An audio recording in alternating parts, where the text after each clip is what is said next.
She was just a little girl, barefoot, bruised, and barely strong enough to stand. Yet there she was, carrying a full-grown, bleeding German shepherd across her shoulders as she walked down a deserted road. People froze in their tracks. No one knew where she came from or how far she had walked, but when they heard her whisper, "Please save him," hearts shattered. What happened next won't just shock you, it will break you. It was a quiet, misty morning in the sleepy little town of Red Creek. No one expected anything unusual. That's when they saw her. A small figure emerged from the fog, walking unsteadily along the empty road. At first, they thought it was just a lost child. But as she drew closer, gasps echoed around the station. Draped across her tiny shoulders was a full-grown German shepherd, limp, bloodied, motionless. Her legs trembled under the weight, but she didn't stop. Her face was streaked with tears and dirt. Her eyes locked forward with eerie determination. For a long moment, no one moved. They just stood there, staring, trying to understand what they were seeing. When she reached the edge of the gas station, her knees buckled slightly. Still, she gritted her teeth and took another step. Her dress was torn, smeared with mud and dried blood. One foot was tightly wrapped in a strip of fabric, soaked in red and dragging slightly with each step. It wasn't hard to see she was hurt, too. Yet her arms clung tightly to the dog, refusing to let go. People rushed toward her, calling out, unsure whether to help or stay back. A woman gently reached out toward the dog, but the girl twisted away, whispering hoarsely, "Don't! He's hurt." Her voice cracked with exhaustion, but her eyes stayed firm. Tears clung to her lashes, mixing with dirt and sweat. Someone called 911. Another grabbed a blanket, but the girl didn't seem to notice the commotion. All she cared about was the dog in her arms. Then, suddenly, she collapsed.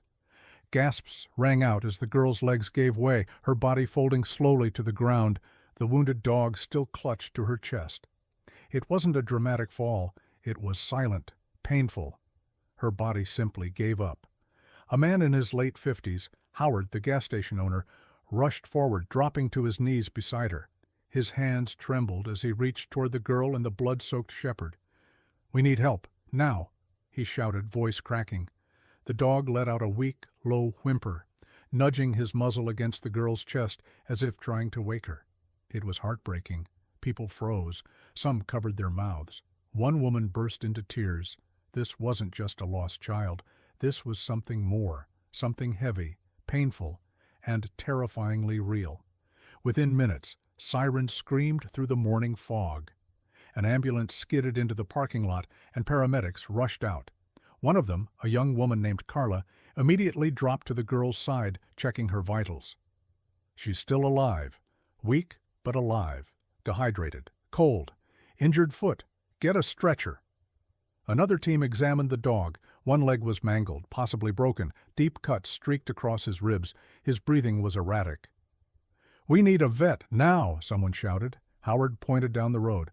"Town clinic's 6 minutes that way. Go!" Moments later, both girl and dog were lifted onto stretchers, but just as they began to wheel her away, the girl stirred. Her cracked lips moved. "No, don't take him. I need to see him." Her voice was barely more than a whisper. Carla leaned close. "He's right here. He's not going anywhere, sweetheart." Tears slid down the girl's dirt-streaked cheeks. "Promise?" "I promise." And for the first time since anyone had seen her, the girl's body relaxed. Red Creek Medical Center had never seen anything like it. By the time the ambulance arrived, nurses were already waiting. The girl, still unidentified, was rushed into the pediatric ER. A local vet, Dr. Harris, was urgently called for the German shepherd. As doctors worked on the girl, they removed what was left of her dress. Her feet were blistered and bleeding. One ankle was swollen and rubbed raw. She had walked miles like that. A nurse whispered in disbelief. She tore her dress, turned it into bandages. Her arms and shoulders bore deep abrasions, friction burns from carrying the heavy dog. Her ribs showed beneath her skin. She hadn't eaten properly in days, and yet she never let go of the dog.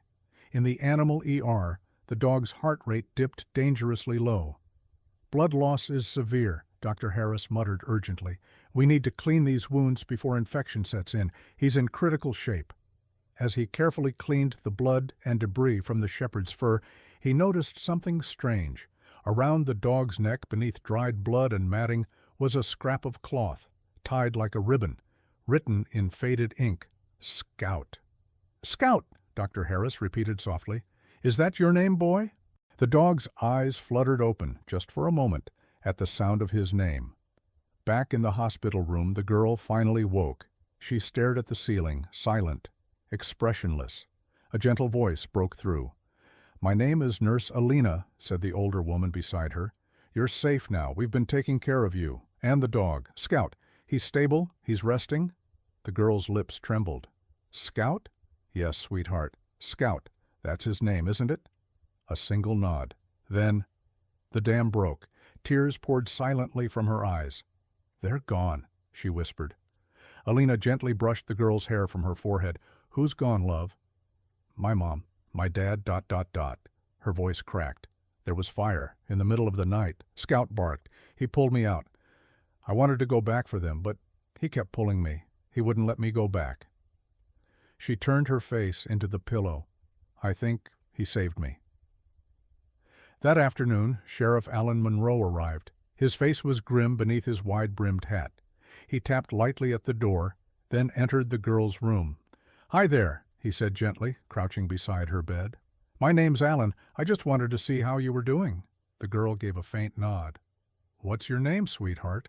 She hesitated. Emma. That's a pretty name, Emma. You're one brave kid. He paused. Do you remember where your house was? She nodded again, slowly. Near the woods. There's a broken windmill on the hill. That's how you find it. Monroe scribbled in his notebook.